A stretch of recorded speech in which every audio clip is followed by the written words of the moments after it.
మీకా గ్రంథము 5వ అధ్యాయము. అయితే సమూహములుగా కూడుదానా, సమూహములుగా కూడుము. శత్రువులు మన పట్టణము ముట్టడి వేయుచున్నారు. వారు ఇశ్రాయేలీల న్యాయాధిపతిని కర్రతో చెంపమీద కొట్టుచున్నారు.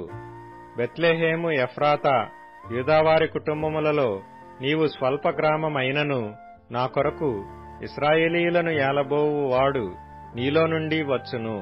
పురాతన కాలము మొదలుకొని శాశ్వత కాలము ఆయన ప్రత్యక్షమగుచుండెను. కాబట్టి ప్రసవమగు స్త్రీ పిల్లను కనువరకు ఆయన వారిని అప్పగించును. అప్పుడు ఆయన సహోదరులలో శేషించిన వారును ఇశ్రాయేలీలతో కూడా తిరిగి వత్తురు. ఆయన నిలిచి యెహోవా బలము పొంది తన దేవుడైన యెహోవా నామ మహాత్మ్యమును బట్టి తన మందను మేపును. కాగా వారు నిలుతురు. ఆయన భూమి అంతముల వరకు ప్రబలుడగును. ఆయన సమాధానమునకు కారకుడగును. అష్షూరు మన దేశములో చొరబడి మన నగరులలో ప్రవేశింపగా వాని నెదిరించుటకు మేము 7 గొర్రెల కాపరులను 80 ప్రధానులను నియమింతుము. వారు అష్షూరు దేశమును దాని గుమ్మముల వరకు నిమ్రోదు దేశమును ఖడ్గము చేత మేపుదురు.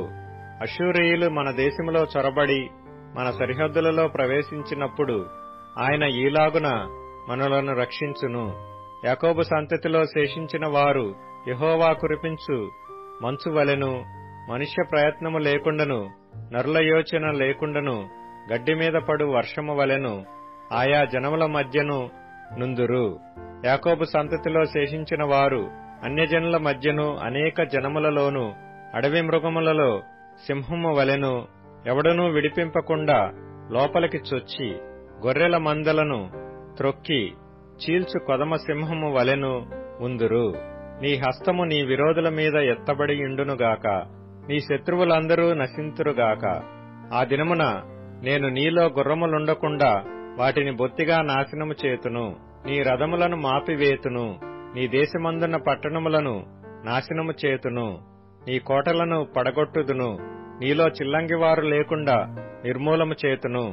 మేఘములను చూచి మంత్రించువారు ఇక నీలో ఉండరు. నీ చేతి పనికి నీవు మ్రొక్కకుండునట్లు చెక్కిన విగ్రహములను దేవతా స్తంభములను నీ మధ్య ఉండకుండా నాశనము చేతును. నీ మధ్యను దేవతా స్తంభములుండకుండా వాటిని పెళ్లగింతును. నీ పట్టణములను పడగొట్టుదును. నేను అత్యాగ్రహము తెచ్చుకొని నా మాట ఆలకించని జనములకు ప్రతీకారము చేతును. ఇదే యెహోవా వాక్కు.